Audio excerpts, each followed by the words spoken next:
Hello साथियों, कैसे हैं आप सभी। मैं विवेक एक बार फिर से आप सभी साथियों का आपके अपने परिवार एग्जामपुर में हार्दिक स्वागत करता हूं। हम हैं एग्जामपुर कलम से क्रांति। अभी थोड़ी सी हल्की आवाज आएगी, थोड़ी देर क्लास लूंगा, ये आवाज बढ़ जाएगी, ठीक है। तो चलिए सभी लोग पेन कॉपी लेकर बैठना। रोज शाम 6 बजे हम लोग ये यूपी पुलिस कांस्टेबल जो है अपना एग्जाम 8, 9, 10 जून, इसका जो एक संपूर्ण सिलेबस होता है। संपूर्ण सिलेबस मतलब कि जितना उसने हिस्ट्री से 1 से 2 सवाल, पॉलिटी से 1 से 2 सवाल, ज्योग्राफी से 1 से 2 सवाल, यूपी जीके के 1 से 2 सवाल, और जितने करंट के 2 से 3 और करंट आधारित 5 से 7, और जितने आपके बच्चा स्पेशल जीके के टॉपिक होते हैं उन सब के हम लोग इसका पूरा रिवीजन करते हैं। आज भी आपके लिए बहुत कुछ सीखने के लिए, इसलिए बस मैं उतना कहूंगा, थोड़ा सा यहां पर ध्यान देना बोर्ड पर। 1857 की क्रांति के दौरान बेगम हजरत महल ने अपने किस पुत्र को लखनऊ का नया नवाब घोषित किया था। लखनऊ का नया नवाब। देखिए, बेगम हजरत महल ने क्रांति का मोर्चा कहां पे संभाला? लखनऊ। लखनऊ में बेगम हजरत महल, इनको महक परी भी कहा जाता था। क्या कहा जाता भैया? महक परी। तो इनका एक नाबालिग पुत्र था बिरजिस कादिर। इसको क्या कह देते हैं? बिरजिस कादिर। तो इनका जो नाबालिग पुत्र था बिरजिस कादिर, उसको बेगम हजरत महल ने लखनऊ का नया नवाब घोषित किया था। पूछा, राज्यपाल द्वारा जारी अध्यादेश को राज्य विधानमंडल द्वारा सत्र शुरू होने के कितने समय के भीतर अनुमोदित किया जाना आवश्यक है? यह बहुत इंपॉर्टेंट है। यहां पर किसके अध्यादेश की बात हो रही है? यहां पर राज्यपाल। तो देखिए, जो अध्यादेश जारी करने की शक्ति है, अध्यादेश जारी करने की शक्ति या ऑर्डिनेंस मेकिंग पावर जो होती है, यह राष्ट्रपति और राज्यपाल दोनों के पास होती है। राष्ट्रपति के पास, याद रखना, अनुच्छेद 123 से। वह राष्ट्रपति के पास किससे होती है? अनुच्छेद 123 से। और यही पावर राज्यपाल के पास किस अनुच्छेद से होती है? अनुच्छेद 213। राष्ट्रपति के पास अनुच्छेद 123 और राज्यपाल के पास अनुच्छेद 213। देखिए, प्रावधान कहता है कि अध्यादेश कब जारी किया जाता है? जब सती आपात स्थिति हो, जब सत्र चालू ना हो, मतलब सदन का सत्र चालू ना हो और आवश्यक है कोई कानून बनाना, तो उसे सती अध्यादेश थे। लेकिन सत्र चालू होने के 6 सप्ताह के अंदर, कितने?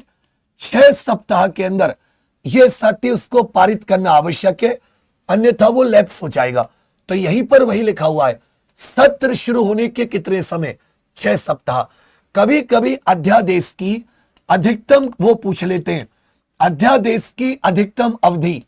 तो अगर अधिकतम अवधि पूछे तो ऐसे उत्तर देना कि भाई एक सत्र से दूसरे सत्र के बीच में 6 माह का अंतर होता है और सत्र शुरू होने के 6 सप्ताह, तो दोनों को जोड़ लो, 6 माह 6 सप्ताह, यह अधिकतम हो सकती है। प्रश्न संख्या 3, भारतीय संविधान की 11वीं अनुसूची में पंचायतों के लिए कितने विषय को सूचीबद्ध किया गया है?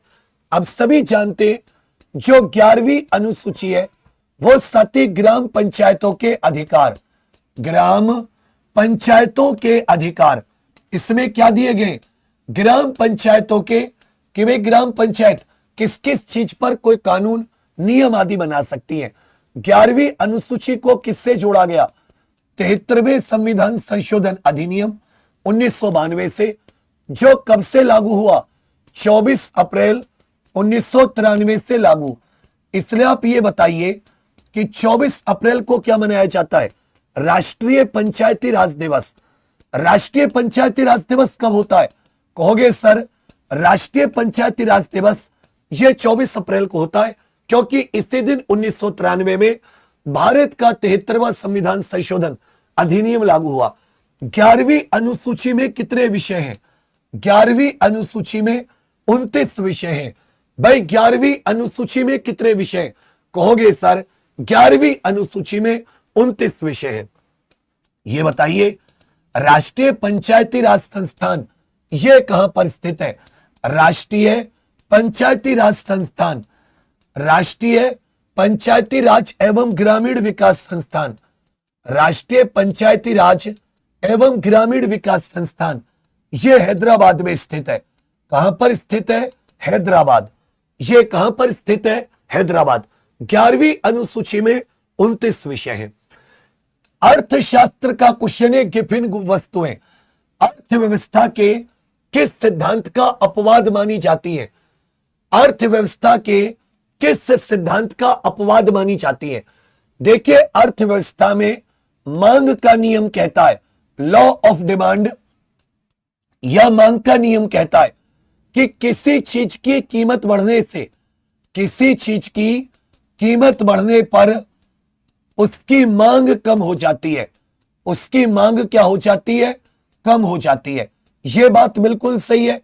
जैसे साथी तेल है, अगर तेल की कीमत बढ़ी तो लोग उसको कम खर्च करने लगते हैं। लेकिन ये जो गिफिन वस्तुएं होती हैं, ये क्या होती है? गिफिन वस्तुएं, ये थोड़ा सा इसका अपवाद होती हैं, मांग के नियम का अपवाद। इसमें कीमत बढ़ने से, इसमें कीमत बढ़ने से साथ ही इनकी डिमांड, इनकी मांग भी बढ़ती है। कीमत बढ़ने से इनकी मांग भी बढ़ती है। ये जो साथी थोड़े से, इनको क्या कहा जाता है? इनको गिफिन गुड्स। तो गिफिन वस्तुएं कौन सी मांग का?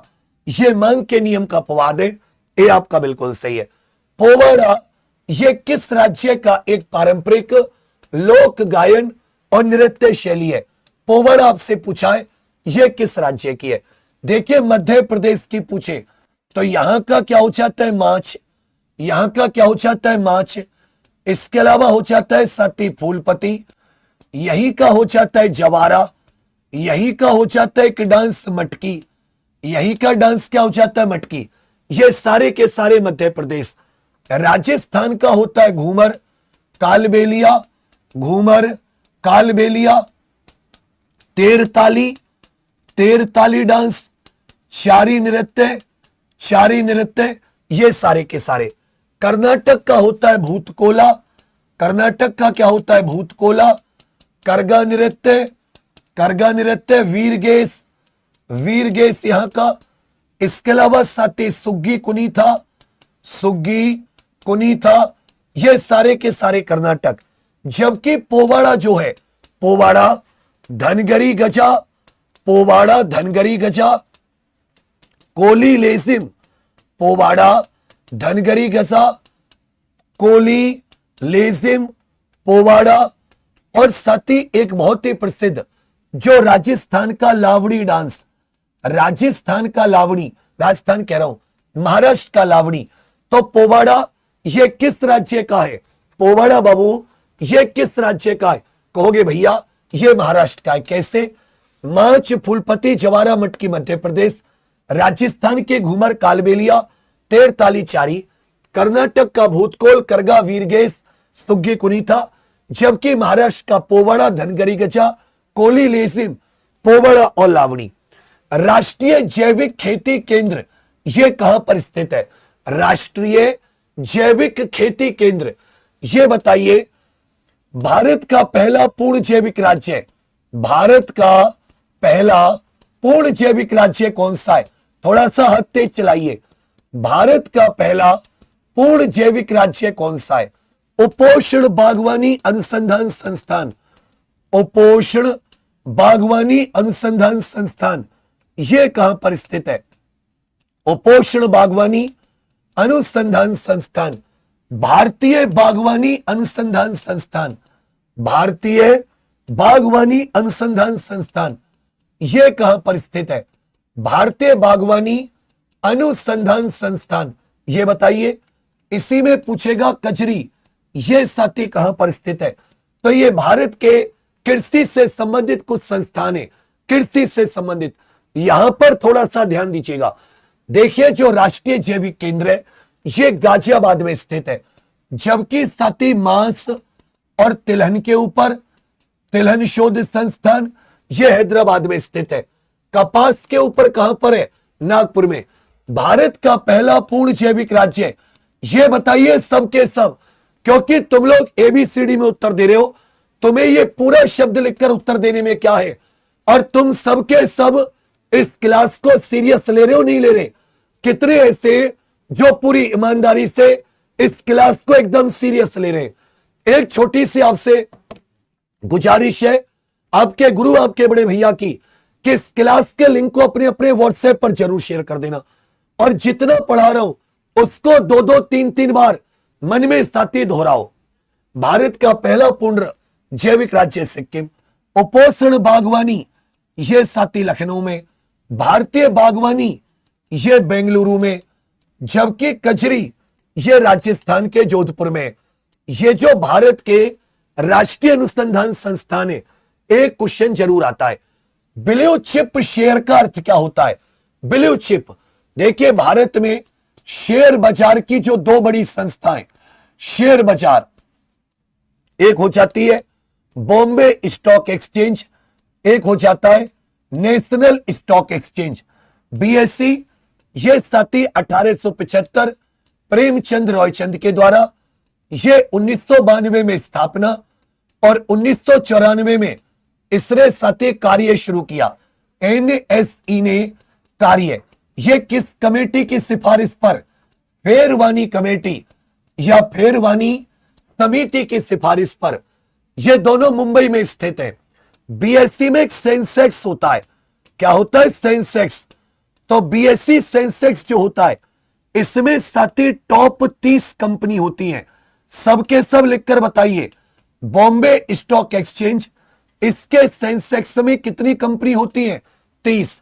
जबकि राष्ट्रीय stock exchange, national stock exchange, इसका साथी निफ्टी होता है। इसका क्या होता है? निफ्टी। तो अगर पूछेगा निफ्टी किसका है, तो एन से याद रखिएगा, नेशनल स्टॉक एक्सचेंज। और अगर सेंसेक्स पूछे तो टॉप 30 कंपनी। जो ब्लू चिप कंपनी होती हैं, ये साथी बड़ी, पुरानी और आर्थिक रूप से मजबूत, ऐसी कंपनी जो आर्थिक रूप से मजबूत होती हैं, जैसे एप्पल, जैसे गूगल। तो अच्छे से याद रखिएगा, आर्थिक रूप से मजबूत और प्रतिष्ठित कंपनियों के शेयर, जो कंपनी आर्थिक रूप से मजबूत होती है, जैसे साथी एप्पल, जैसे गूगल, इन कंपनियों को ब्लू चिप शेयर कहा जाता है। इन कंपनियों के शेयर को ब्लू चिप शेयर कहा जाता है। यह जो एक्स्ट्रा जानकारी है, यह बहुत इंपॉर्टेंट है। लेसेज फेरे हस्तक्षेप की नीति व्यापार में किसको बढ़ावा देती है? यह क्वेश्चन यूपी होमगार्ड में आ चुका है। लेसेज फेयर की नीति यह बच्चा किसके लिए होती है? लेसेज फेयर की नीति यह किसके लिए होती है? कि हो गई है पीर परवस्सी पिघलनी चाहिए, इस हिमालय से फिर कोई गंगा निकलनी चाहिए। सिर्फ हंगामा फैलाना हमारा मकसद नहीं, हमारी कोशिश से सूरत बदलनी चाहिए। मेरे सीने में ने सही, तेरे सीने में सही। लेसेज फेयर का अर्थ होता है हस्तक्षेप, सरकार का कम से कम दखल, सरकार का कम से कम दखल, बाजार में सरकार का कम से कम हस्तक्षेप या कम से कम दखल। मतलब बाजार जो चलता है वो मांग और आपूर्ति के आधार पर चलता है। मांग ज्यादा, आपूर्ति कम, चीजें महंगी। मांग कम, आपूर्ति ज्यादा, चीजें सस्ती। तो जहां साथी बाजार में सरकार का हस्तक्षेप नहीं होता, इसे मुक्त व्यापार कहते हैं। इसे क्या कहते हैं? मुक्त बाजार अर्थव्यवस्था कहते हैं। इसे क्या कहा जाता है? मुक्त बाजार अर्थव्यवस्था, फ्री मार्केट इकोनॉमी। इसे क्या कहा जाता है? फ्री मार्केट इकोनॉमी जो होती है, इनमें सरकार का कम से कम हस्तक्षेप होता है। सरकार का कम से कम। पूछे उत्तर प्रदेश की जनगणना 2011 के अनुसार किस जिले का जनसंख्या घनत्व सबसे कम है?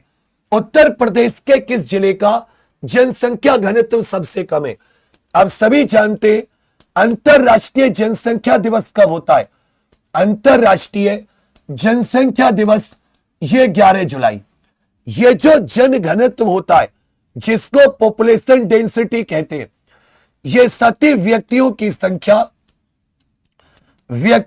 संख्या प्रति वर्ग किलोमीटर प्रति वर्ग किलोमीटर, कि जैसे 1 किलोमीटर के क्षेत्र में भाई कितने व्यक्ति रह रहे हैं, 1 किलोमीटर के क्षेत्र में, इसमें साथी कितने, तो प्रति किलोमीटर स्क्वायर क्षेत्र में कितने व्यक्ति रह रहे हैं।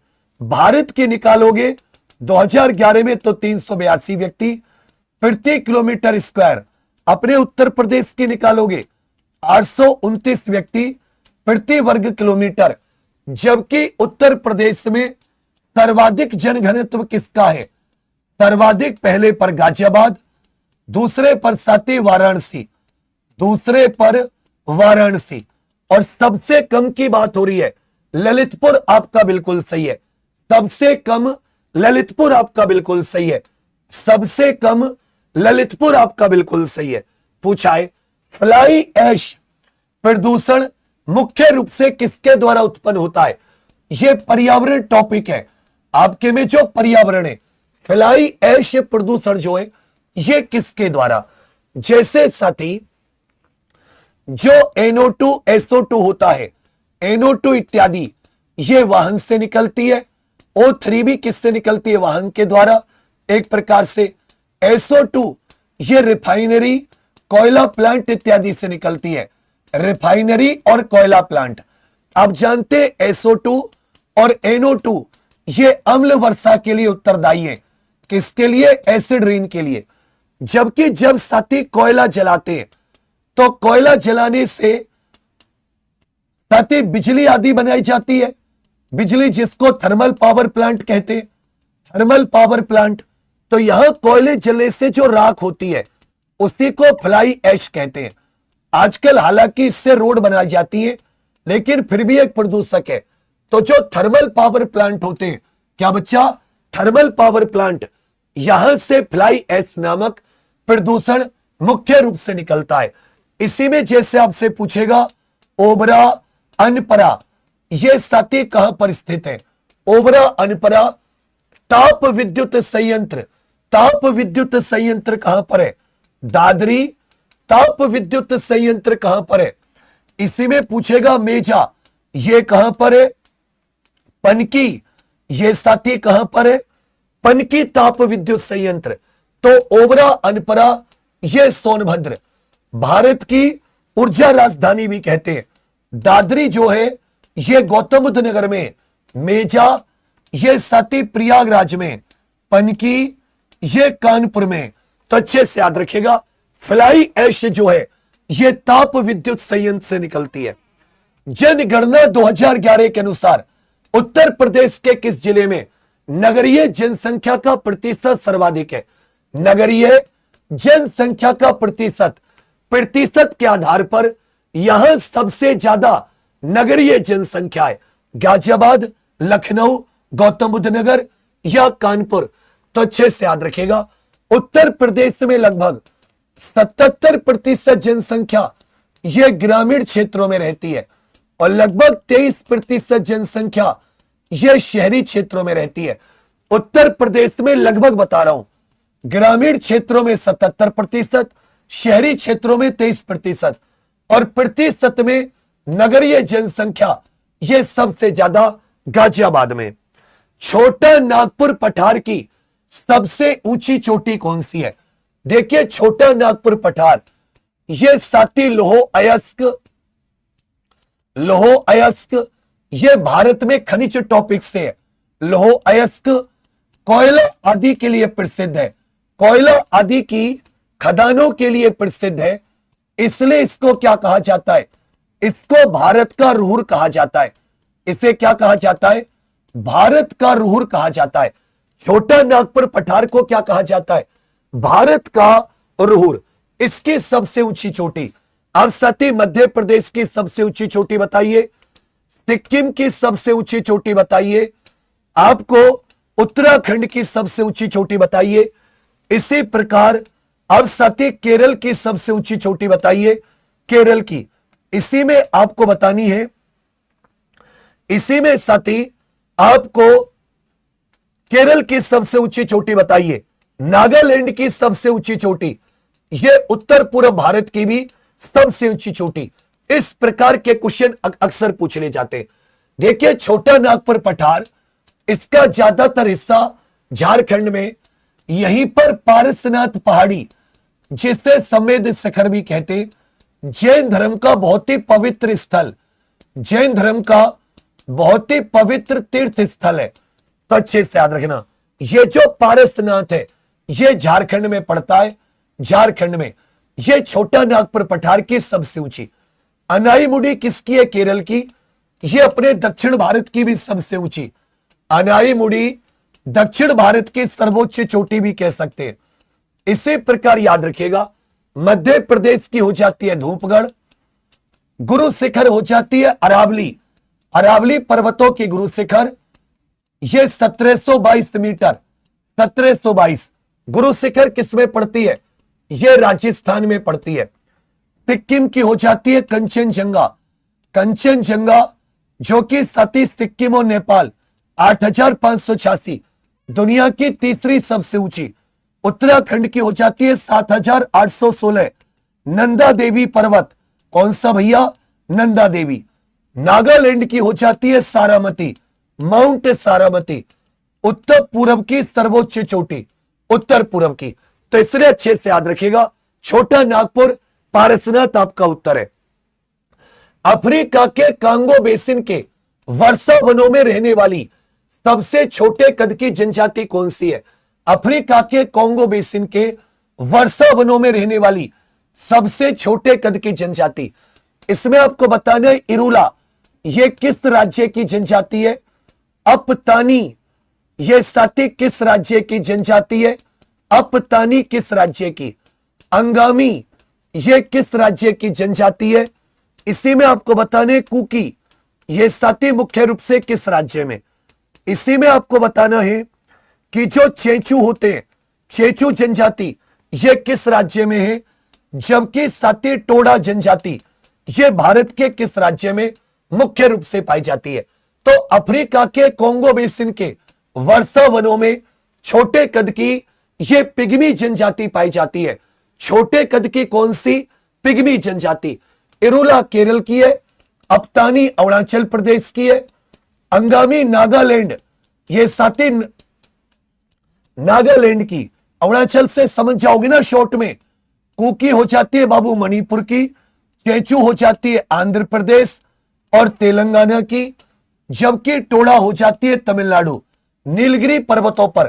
तो भारत के राज्यों की भी जनजाति आपसे पूछता है, भारत के राज्यों की जनजाति। इरूला केरल की है, अच्छे से याद रखना। बेला डीला की खाने ये किस खनिज के उत्पादन के लिए प्रसिद्ध हैं? बेला डीला की खाने ये किस खनिज के उत्पादन के लिए? तो अच्छे से याद रखिएगा, एक साथी बादाम पहाड़ होता है। क्या होता है? बादाम पहाड़। ये कहां पर स्थित है? बेला डीला की पहाड़ियां, ये बच्चा कहां पर स्थित है? बेला डीला की पहाड़ियां। इसी प्रकार पूछेगा कुद्रेमुख की पहाड़ियां, कुद्रेमुख की पहाड़ियां कहां पर स्थित है? तो बादाम पहाड़ जो है ये उड़ीसा में स्थित है। सबके सब मुंह से 2 बार रिपीट करो। और मैं फिर से तुमसे अपने एक बड़े भाई के नाते, तुम पर अगर मेरा थोड़ा बहुत हक है, एक बार सबके सब बताओ, ये मानते हो कि तुम्हारे ऊपर मेरा थोड़ा बहुत हक है? कौन कौन मानता है इस बात को कि हाँ भैया आपका हम पर हक है?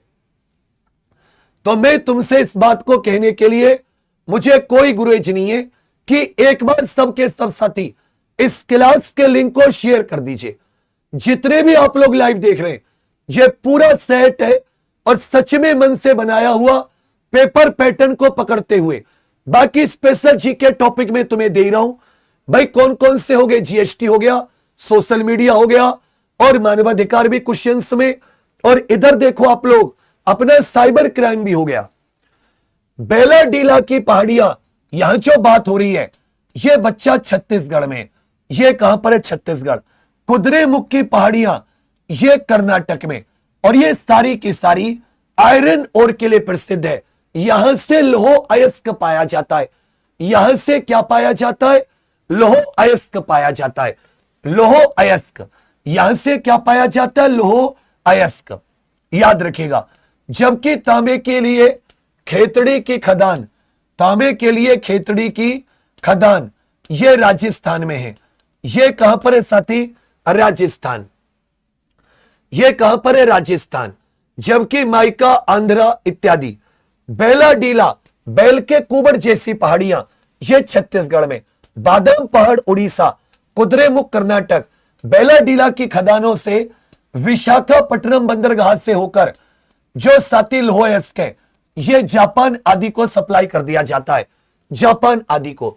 उत्तर प्रदेश राज्य परिषद के न्यायिक सदस्यों की नियुक्ति कौन करता है? उत्तर प्रदेश राज्य परिषद।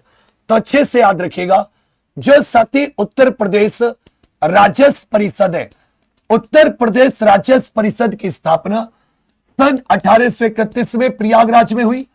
भाई उत्तर प्रदेश राज्य परिषद प्रयागराज, इसका प्रशासनिक कार्यालय ये लखनऊ में। प्रशासनिक कहां पर है? लखनऊ। एक अध्यक्ष 2 सदस्य, एक अध्यक्ष 2 सदस्य।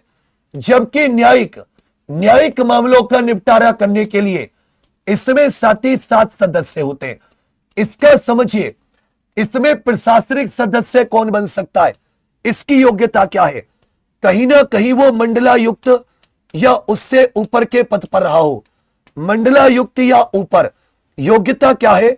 मंडल कमिश्नर। और न्यायिक सदस्य बनने की योग्यता वो साथी कलेक्टर या किसी ऊपर के पद पर रहा हो।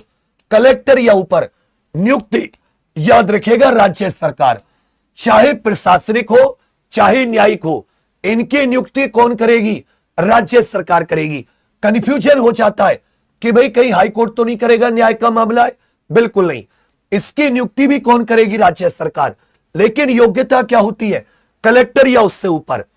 जिले में शांति और व्यवस्था बनाए रखने की अंतिम जिम्मेदारी किसकी होती है? अपने जिले में शांति और व्यवस्था, peace and order, peace and order. देखिए, पुलिस प्रमुख, जिले का पुलिस प्रमुख, जिले का जो साथी पुलिस प्रमुख होता है, तो जिले का जो पुलिस प्रमुख है उसे एसपी अथवा एसएसपी कहा जाता है। जहां पर कमिश्नरेट है, जहां पर क्या है? कमिश्नरेट, वहां पर आयुक्त, जो पुलिस आयुक्त होता है वो साथी पुलिस का प्रमुख। कमिश्नर के पास न्यायिक और प्रशासनिक दोनों शक्तियां होती हैं। इसके पास प्रशासनिक शक्तियां भी है और न्यायिक शक्तियां भी है। जबकि जिले में शांति और व्यवस्था, डीएम। एक जिले में कितने डीएम होते हैं? भाई एक जिले में कितने डीएम होते हैं? बेटा अंतिम की बात हो रही है, पीस एंड ऑर्डर, यह कानून व्यवस्था इसकी जिम्मेदारी है। लेकिन शांति व्यवस्था, अगर कहीं पर कुछ दंगे फसाद होते, डीएम भी जाता है। एक जिले में एक डीएम। एक जिले में कितने डीएम होते हैं? एक जिले में एक डीएम।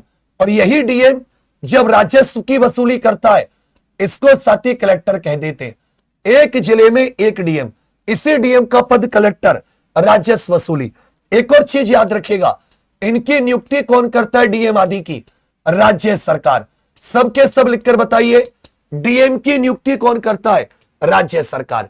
मानवाधिकारों के लिए कार्य करने वाली संस्था एमनेस्टी इंटरनेशनल की स्थापना किस वर्ष हुई थी? ये जो संस्था है मानवाधिकारों के क्षेत्र में काम करती है, इसका नाम है एमनेस्टी इंटरनेशनल। तो एक तो नाम पता चला और ये पता चला ये मानवाधिकारों के क्षेत्र में। इसका हेडक्वार्टर लंदन में, इसका हेडक्वार्टर यूके लंदन।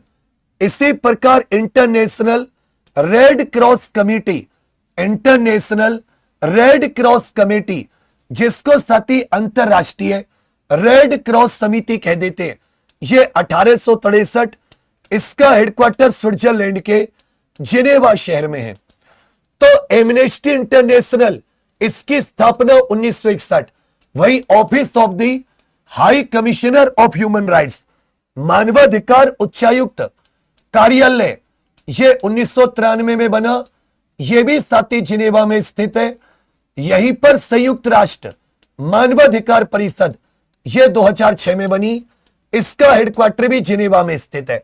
तो एमनेस्टी इंटरनेशनल 1961, हेडक्वार्टर लंदन।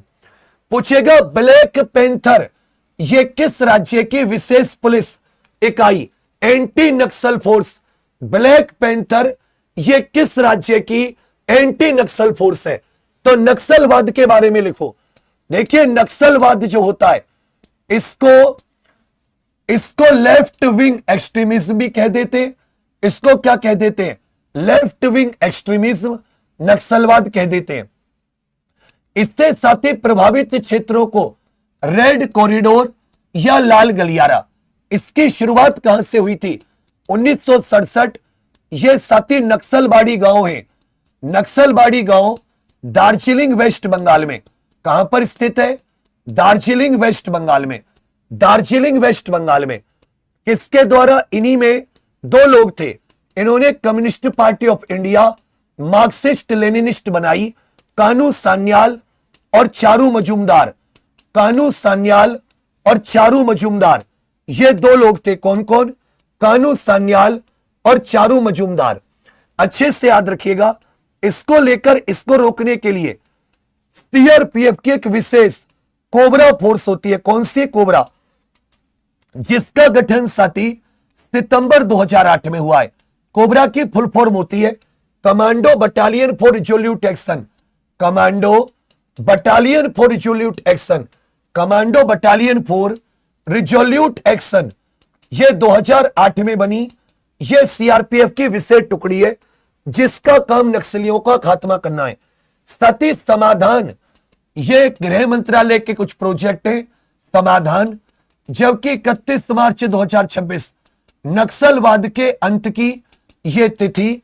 समाधान प्रोजेक्ट जो है, समाधान व्यवस्था, यह भी नक्सलवाद को खत्म करने से 2025 में बड़े पैमाने पर नक्सलियों को पकड़ने, मार गिराने के लिए ऑपरेशन ब्लैक फॉरेस्ट चलाया गया। क्या चलाया गया? Operation black forest. तो यह बहुत इंपॉर्टेंट है। ब्लैक पैंथर छत्तीसगढ़ के हैं। ब्लैक पैंथर कहां के? छत्तीसगढ़। जबकि साथी ग्रे हाउंड्स होते हैं। एक ग्रे हाउंड करके विशेष इकाई होती है, यह तेलंगाना और आंध्र प्रदेश की। यह किसकी भैया? तेलंगाना और आंध्र प्रदेश की पुलिस। जबकि झारखंड की जगुआर, झारखंड की जो पुलिस है एंटी नक्सल, उसे जगुआर कह देते हैं। क्या कह देते हैं? जगुआर। तो ब्लैक पैंथर ये छत्तीसगढ़ के हो जाते हैं। ब्लैक पैंथर किसके कहोगे सर? ये छत्तीसगढ़ के हो जाते हैं। भारत सरकार ने किस वर्ष राष्ट्रीय अन्वेषण अभिकरण, नेशनल इन्वेस्टिगेशन एजेंसी, आतंकवादी घटनाओं की जांच के लिए, आतंकवादी घटनाओं की जांच के लिए, विशेष घटनाओं की जांच के लिए यह साथी विशेष एनआईए का गठन, यह किसके तहत है? यह साथी गृह मंत्रालय के अधीन है। गृह मंत्रालय के अधीन इसका जो एक्ट आया, एक्ट 2008 में, जबकि ये जो अस्तित्व में आई, ये अस्तित्व में याद रखिएगा जनवरी 2009 में आई। इसने जो काम करना शुरू किया जनवरी 2009 में, जब इसके डायरेक्टर जनरल इत्यादि बने। अब यहां पर 2008 उत्तर है, तो आप लोग 2008 उत्तर दे देना। एक्ट की वजह से यह भारत की ऐसी फोर्स है, इसका गठन मुंबई हमले के बाद में, इसका गठन मुंबई हमले के बाद 2008 के मुंबई हमले, जिसे 26/11 कह देते, आतंकवादी घटनाओं की जांच के लिए गृह मंत्रालय के अधीन है एनआईए। एनआईए की फुल फॉर्म बताइए सबके सब मेरे छोटे भाई बहन, एनआईए की फुल फॉर्म बताइए। भारत ने किस पड़ोसी देश के साथ अडानी पावर प्रोजेक्ट के माध्यम से बिजली आपूर्ति के लिए समझौता किया है? झारखंड के गोड्डा में, झारखंड के गोड्डा में साथी अडानी का एक प्रोजेक्ट है। झारखंड के कहां पर कहोगे सर? गोड्डा में। झारखंड के गोड्डा में यह अडानी का एक प्रोजेक्ट है। यह किसका प्रोजेक्ट है कहोगे बड़े भैया? यह अडानी का प्रोजेक्ट है। इसी के माध्यम से बांग्लादेश को बिजली सप्लाई की जाती है। इसी के माध्यम से बांग्लादेश को बिजली सप्लाई की जाती है। मार्च 2026 में भारत के नए थल सेना प्रमुख के रूप में यह साथी किसे नियुक्त किया गया है? भारत के नए चीफ ऑफ आर्मी स्टाफ के रूप में यह किसे नियुक्त किया गया है? वैसे साथी ये चीफ ऑफ आर्मी स्टाफ ना कहकर इसको साथी हम लोग कहेंगे न्यू सीडीएस। इनको क्या कहेंगे कि भारत के नए सीडीएस। तो चीफ ऑफ आर्मी स्टाफ मत कीजिए, इनको नए साथी CDS, CDS, chief of defence staff, chief of defence staff, नए सीडीएस, ये किसे नियुक्त किया गया है? तो याद रखिएगा बच्चा, जनरल एनएस राजा सुब्रमणी, जनरल अनिल चौहान के स्थान पर जनरल एनएस राजा सुब्रमणी भारत के नए सीडीएस। 2026 में शंघाई सहयोग संगठन की शिखर सम्मेलन की मेजबानी यह साथी कौन सा देश कर रहा है? ये कौन सा देश कर रहा है? इसका उत्तर दीजिए, शंघाई सहयोग संगठन। तो अच्छे से याद रखना, एससीओ नाम में शंघाई है, इसका जो गठन किया गया वो जून 2001 में, इसका गठन भैया जून 2001 में। इसके कितने सदस्य हैं? इसके 10 सदस्य देश हैं। इसके कितने सदस्य देश हैं? 10 सदस्य देश। शंघाई कोऑपरेशन, नाम में शंघाई है लेकिन इसका हेडक्वार्टर पूछे तो इसका हेडक्वार्टर बीजिंग में है। भाई इसका हेडक्वार्टर कहां पर हो जाता है? इसका हेडक्वार्टर बीजिंग में। तो 2026 में हेड ऑफ स्टेट की जो बैठक है वो किर्गिस्तान में की जा रही है। कहां पर भैया? किर्गिस्तान में, जिसकी राजधानी क्या हो जाती है? बिश्केक, जिसकी राजधानी क्या हो जाती है? बिश्केक। एससीओ 2026 का शिखर सम्मेलन, जबकि 2026 ब्रिक्स की जो मेजबानी है, यह ब्रिक्स की बैठक भारत में आयोजित होनी है। पूछे भारतीय प्रतिभूति और विनिमय बोर्ड की पहली महिला अध्यक्ष कौन बनी थी? पहली महिला अध्यक्ष, सेबी की पहली महिला अध्यक्ष। तो देखिए सेबी, इसकी फुल फॉर्म, ये शेयर बाजार का नियामक है। ये किसको कंट्रोल करता है? शेयर बाजार नियामक, शेयर बाजार को रेगुलेट करता है। भारतीय प्रतिभूति और विनिमय board, securities and exchange board of India. आपसे इसकी स्थापना पूछेगा, मुंह से बोल के बताओ। 12 अप्रैल 1988, 12 अप्रैल 1988। इसको साथी वैधानिक दर्जा कब मिला?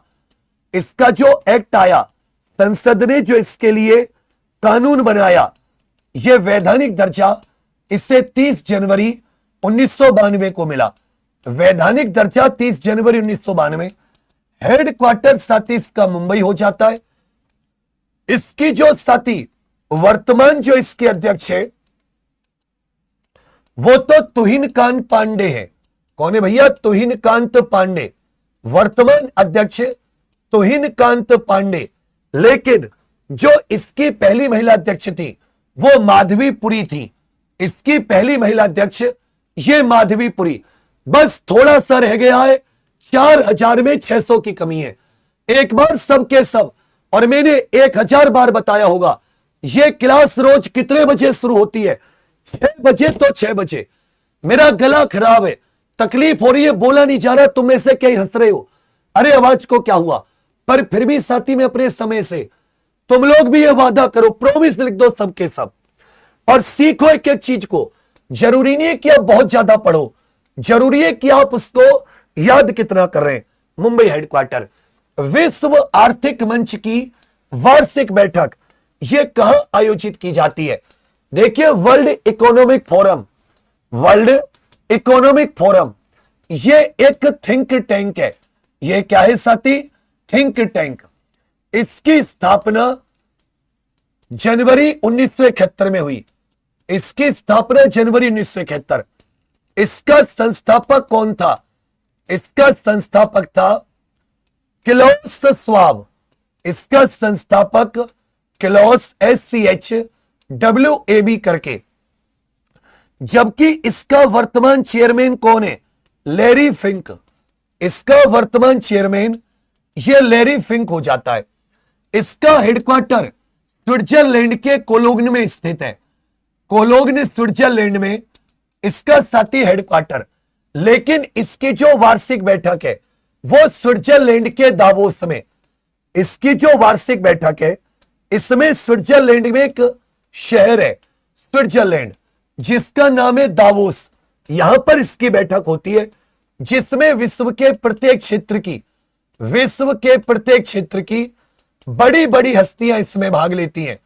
बड़ी बड़ी हस्तियां ये साथी इसमें भाग लेती हैं, बड़ी बड़ी हस्तियां। तो बैठक दावोस में, headquarter Cologne, chairman Larry Fink, संस्थापक Klaus Schwab, year 1971, WEF world economic forum, इसकी फुल फॉर्म। 1940 के विमुद्रीकरण के समय भारतीय रिजर्व बैंक के गवर्नर कौन थे? जब भारत में पहली बार नोटबंदी हुई, यह विमुद्रीकरण हुआ। साथियों, आज रात को 10 बजे में क्या सोच रहा हूं, क्या साथी 5-6 चैप्टर का मिक्स ले लूं? यह विमुद्रीकरण एक बार सबके सब कमेंट करके बताओ, जैसा तुम कहोगे वैसे। इसमें साथी 500, 1000, 10,000 इस प्रकार के 3 नोट बंद किए गए थे। उस समय जो भारत का गवर्नर जनरल था, भारत का गवर्नर जनरल कौन था? यह था साथी वेवेल। भारत का गवर्नर जनरल कौन था? यह था वेवेल। जबकि अच्छे से याद रखिएगा भाई, भारत का गवर्नर जनरल कौन है? वेवेल। और उस समय आरबीआई के गवर्नर कौन थे? तो आरबीआई के गवर्नर अच्छे से याद रखिएगा, CD देशमुख। आरबीआई के गवर्नर, यह 12 जनवरी 1940 को हुआ। अगर आपसे एग्जैक्ट तारीख पूछ ली तो एग्जैक्ट तारीख बताइए सबके सब, एग्जैक्ट तारीख बताइए सबके सब। CD देशमुख, 12 जनवरी 1940, 12 जनवरी। पूछे SQL इंजेक्शन किस प्रकार का साइबर हमला है? SQL स्ट्रक्चर्ड क्वेरी लैंग्वेज, यह किस प्रकार का हमला है? देखिए, स्पैम का अर्थ होता है अवांछित संदेश। स्पैम का अर्थ क्या होता है? अवांछित संदेश। ज्यादातर विज्ञापन वाले अनसोलिसिटेड मैसेज जो होते हैं, SQL इंजेक्शन अटैक, इसमें डेटाबेस से जानकारी चुराई जाती है। इसमें डेटाबेस से क्या चुराई जाती है? यह जानकारी चुराई जाती है। जीएसटी परिषद के अध्यक्ष, इसका गठन, यह एक संवैधानिक संस्था है। जीएसटी परिषद कैसी संस्था है? एक संवैधानिक संस्था है। इसका गठन अनुच्छेद 279A से हुआ।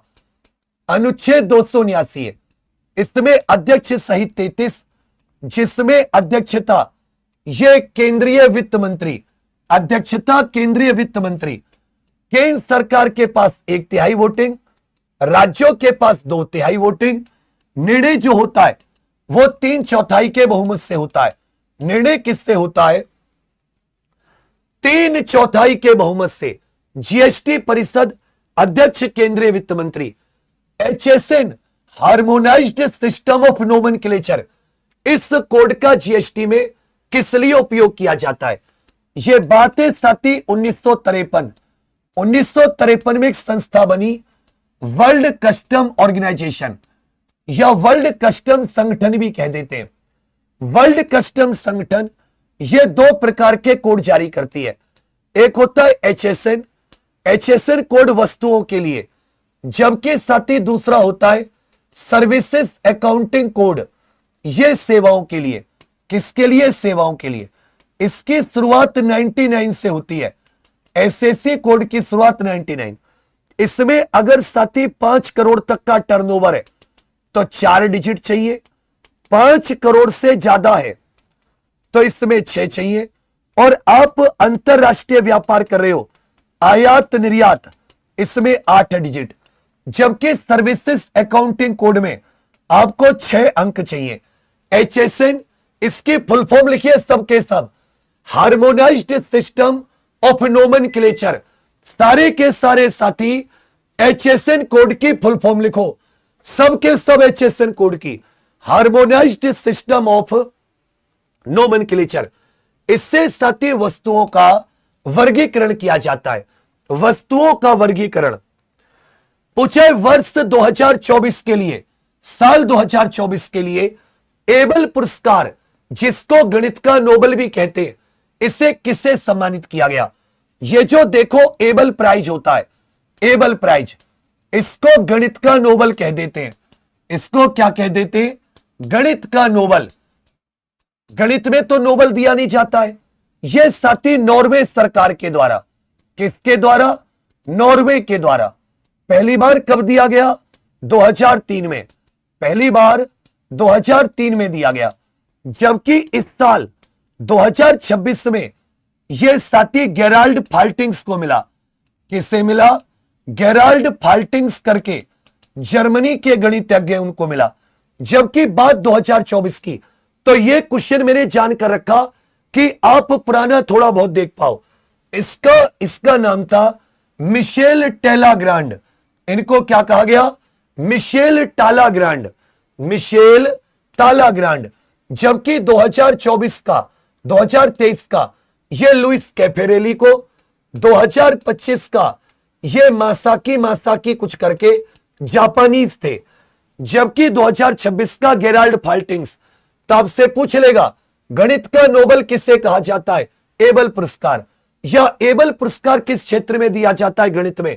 कौन सी सरकार देती है? नॉर्वे। पहली बार 2003। 2026 का गेराल्ड फाल्टिंग्स, 25 का मसाकी, 24 का मिशेल टेलाग्रांड, 23 का लुइस कैफारेली। यूरोपीय देश लिथुनिया की राजधानी बताइए। लिथुनिया की राजधानी, यूरोपीय देश लिथुनिया की राजधानी कौन सी है? देखिए मिन्स्क, यह बेलारूस की राजधानी है। मिन्स्क किसकी है? बेलारूस। जबकि लीगा हो जाती है बाबा लातविया, यह किसकी हो जाती है? लातविया की।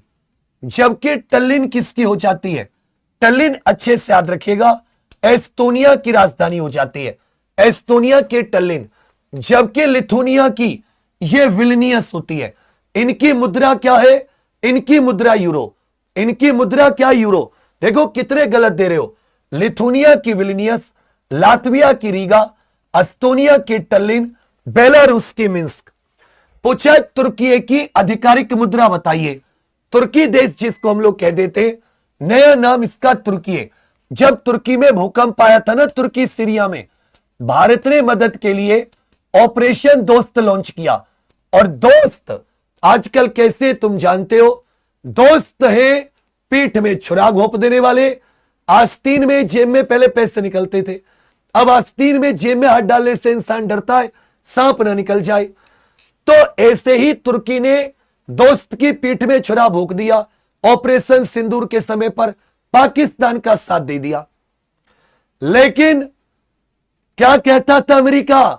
कौन है तू? क्या कहता? क्या है तुम? कहते कौन है बे तू? तो ऐसा हाल होगा जैसे तुर्की का। ध्यान दीजिएगा, ऑपरेशन दोस्त। तुर्की की मुद्रा क्या हो जाती है? लीरा। जबकि तुर्की की राजधानी क्या है? कहोगे सर अंकारा। तुर्की की राजधानी क्या है? अंकारा। पूछेगा विश्व मृदा दिवस यह कब मनाया जाता है? वर्ल्ड सॉइल डे यह साथी कब मनाया जाता है? वर्ल्ड सॉइल डे यह साथी कब मनाया जाता है? वर्ल्ड सॉइल डे मतलब इंसान, बच्चे, बीवी सबकी कसम तो आजकल ऐसे खा लेता है, मतलब पता नहीं क्या, पता है भगवान ही मालिक है दुनिया का इस समय। सही बता रहा हूं। विश्व मृदा दिवस। देखो यूपी होमगार्ड में इसी दिन से एक क्वेश्चन पूछा, अंतरराष्ट्रीय वॉलंटियर डे कब मनाया जाता है? अंतरराष्ट्रीय वॉलंटियर दिवस, यह क्वेश्चन पूछा था। अंतरराष्ट्रीय स्वयं सेवक दिवस। किसी ने पेपर दिया हो तो एक क्वेश्चन देखा होगा। बस मुझे तुमसे वही है, तुम लोग समय से आया करो। कहोगे भैया 5 दिसंबर को, कब साथी? 5 दिसंबर। 22 मार्च को यह जल दिवस होता है। 22 मार्च को जल दिवस। 16 अक्टूबर को अच्छे से याद रखिएगा, 16 अक्टूबर को यह खाद्य दिवस होता है, खाद्य दिवस। जबकि 11 जुलाई को जनसंख्या। तो ये जो साथी अंतरराष्ट्रीय स्वयंसेवक दिवस ये भी 5 दिसंबर को होता है। और वर्ल्ड सॉइल डे ये भी 5 दिसंबर को होता है। पेंसिलिन की खोज किसने की थी? सबके सब बताइए। पेंसिलिन की खोज जोनास साक। इन्होंने पोलियो का टीका, पोलियो की वैक्सीन एडवर्ड जेनर, चेचक अथवा स्मॉल पॉक्स की वैक्सीन 1796। लुई पास्चर, अच्छे से इस बात को याद रखेगा, लुई पास्चर ने किसकी? इन्होंने रेबीज का टीका, इन्होंने बच्चा रेबीज का टीका, और इन्होंने जर्म सिद्धांत दिया था, बीमारियों का जर्म सिद्धांत। जबकि पेंसिलिन की खोज अलेक्जेंडर फ्लेमिंग ने की दुनिया की पहली एंटीबायोटिक, दुनिया की पहली एंटीबायोटिक पेनिसिलिन, यह साथी फंगस से बनाई गई थी। किससे? फंगस अथवा कवक से। और इसके लिए अलेक्जेंडर फ्लेमिंग को 1945 का चिकित्सा का नोबेल मिला। अलेक्जेंडर फ्लेमिंग को चिकित्सा का नोबेल कब मिला? सब के सब बताइए। 1945 में। टॉम्ब ऑफ सेंड पुस्तक की लेखिका कौन है, जिन्हें अंतरराष्ट्रीय बुकर पुरस्कार मिला? अंतरराष्ट्रीय बुकर पुरस्कार। जबकि हाल ही में बानू मुश्ताक, ये दूसरी भारतीय महिला है कर्नाटक की, जिन्हें इनको भी अंतरराष्ट्रीय बुकर पुरस्कार जीतने वाली ये पहली भारतीय है। अंतरराष्ट्रीय बुकर पुरस्कार। टॉम्ब ऑफ सेंड, रेत समाधि, यह गीतांजलि श्री की किताब है। रेत समाधि किसकी किताब है? गीतांजलि श्री। जबकि अरुंधति रॉय, अंतरराष्ट्रीय बुकर पुरस्कार अलग है और मेन बुकर पुरस्कार अलग है। तो साथी मेन बुकर पुरस्कार जीतने वाली यह पहली भारतीय थी। गॉड ऑफ स्मॉल थिंग्स के लिए पूछेगा आपसे, लिंक्डइन का मुख्य उपयोग किस उद्देश्य के लिए किया जा रहा है? कंपनी की जो स्थापना की गई ये 2002 में, लेकिन जो प्रोडक्ट को लॉन्च किया गया, लिंक्डइन जो प्रोडक्ट था, यह साथी 5 मई 2003। लिंक्डइन प्रोजेक्ट 5 मई। इसका कौन कौन? रीड हफमैन, जबकि साथी एरिक लाई। रीड हफमैन अमेरिकी कंपनी है। 2016 में किसने खरीदा? 2016 में इस कंपनी को माइक्रोसॉफ्ट ने खरीदा। इस कंपनी को माइक्रोसॉफ्ट ने खरीदा है। भाई लिंक्डइन को माइक्रोसॉफ्ट ने कब खरीदा? कहोगे भैया 2016। यह प्रोफेशनल नेटवर्किंग और करियर से संबंधित है। प्रोफेशनल नेटवर्किंग, इसके सीईओ बताइए वर्तमान? डेनियल शापारो। इसके सीईओ कौन है? डेनियल शापारो इसके सीईओ है। पूछा है आकाश का रंग नीला, यह किस कारण से दिखाई देता है? आकाश का रंग नीला। बच्चा आज मैंने क्वेश्चन तो तुम्हें कम कराए, लेकिन हर क्वेश्चन में तुम्हें नॉलेज देने की यह साथी कोशिश की है। कहोगे प्रेकिरण के कारण। किसके कारण बच्चा? प्रेकिरण के कारण, scattering of light. Uttar Pradesh के किस जिले में बटेश्वर पशु मेला लगता है? यहीं पर याद रखिएगा कैलाश मेला। यहीं पर क्या लग जाता है? कैलाश मेला। यहीं पर याद रखिएगा बटेश्वर पशु मेला। यहीं पर राम बारात उत्सव। यहीं पर ताज महोत्सव। यहीं पर कौन सा होता है? ताज महोत्सव।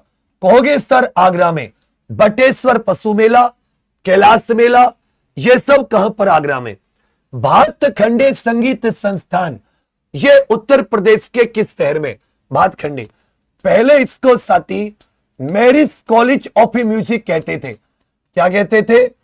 Marriage college of music. Marriage college of music यह इसका नाम था।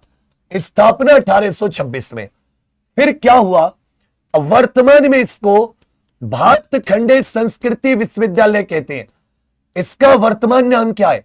भातखंडे संस्कृति विश्वविद्यालय। 2022 में इसका अधिनियम आया। अब यह राज्य विश्वविद्यालय बन चुका है। कैसा बच्चा? राज्य विश्वविद्यालय। यह कहां पर स्थित है? लखनऊ में स्थित है। यह कहां पर स्थित है? लखनऊ में। यह बताइए यूपीटीयू, जिसका वर्तमान नाम एकेटीयू है, इसकी स्थापना कब हुई थी? उत्तर प्रदेश की साथी पहली, उत्तर प्रदेश का सबसे पुराना विश्वविद्यालय बताइए। उत्तर प्रदेश का सबसे पुराना विश्वविद्यालय, उत्तर प्रदेश का सबसे पुराना विश्वविद्यालय कौन सा है? जो सबसे पुराना होगा सबसे पहला। तो साल मई 2000 में, मई महीने 2000 में 8 मई के आसपास साल 2000 में यूपीटीयू बनी।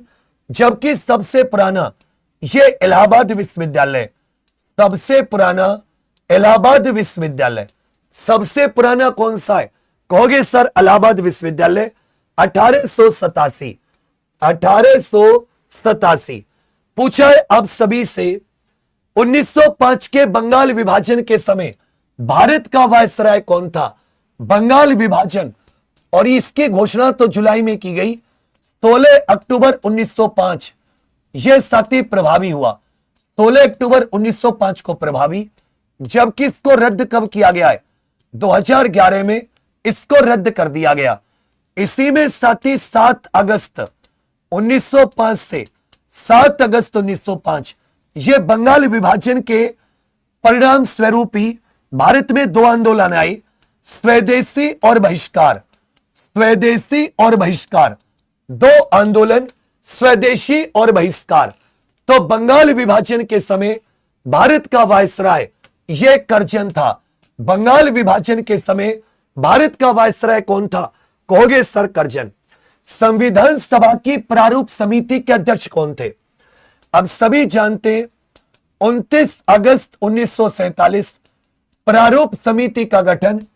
जबकि साथी संवैधानिक सलाहकार BN राव, संवैधानिक सलाहकार, इसमें अध्यक्ष सहित 7 सदस्य, अध्यक्ष सहित 7, अध्यक्ष सहित 7। भाई अध्यक्ष तो बाबा साहब हो गए, अध्यक्ष बाबा साहब भीमराव अंबेडकर जी हो गए, बाबा साहब हो गए अध्यक्ष। अध्यक्ष ये बताइए समय कितना लगा संविधान बनने में? एक हो गए साथी N गोपाल स्वामी अयंगर, N गोपाल स्वामी अयंगर करके हो गए, N गोपाल स्वामी अयंगर। एक हो गए सर कृष्णा स्वामी अय्यर कुछ करके, एक का नाम क्या था? कृष्णा स्वामी अय्यर कुछ करके।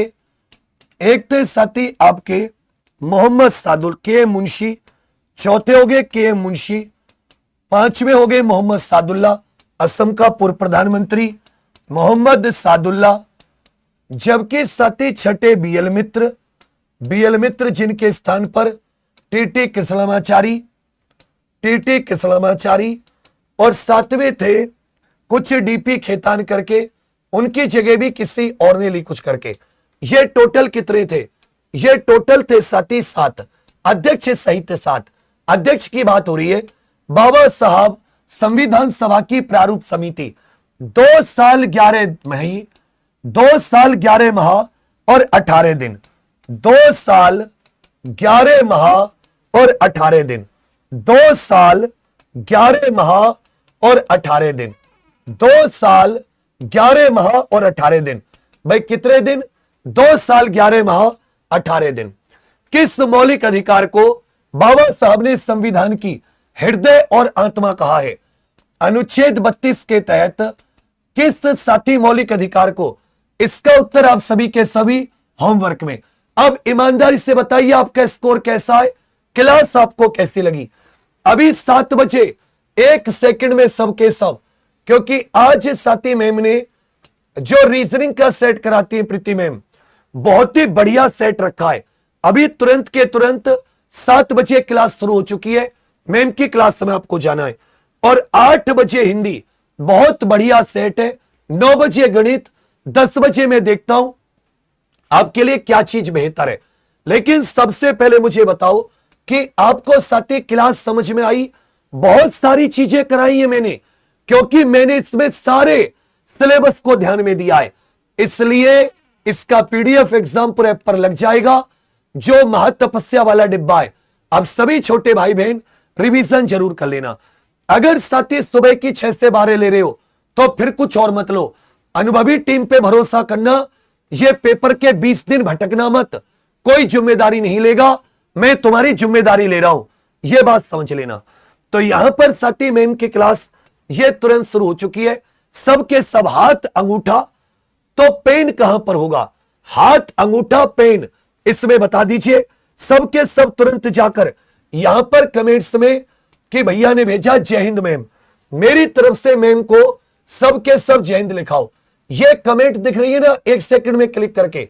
बाकी अब सभी के लिए बहुत सारी शुभकामनाएं। मां सरस्वती आपको बहुत मेहनत करने की शक्ति दे।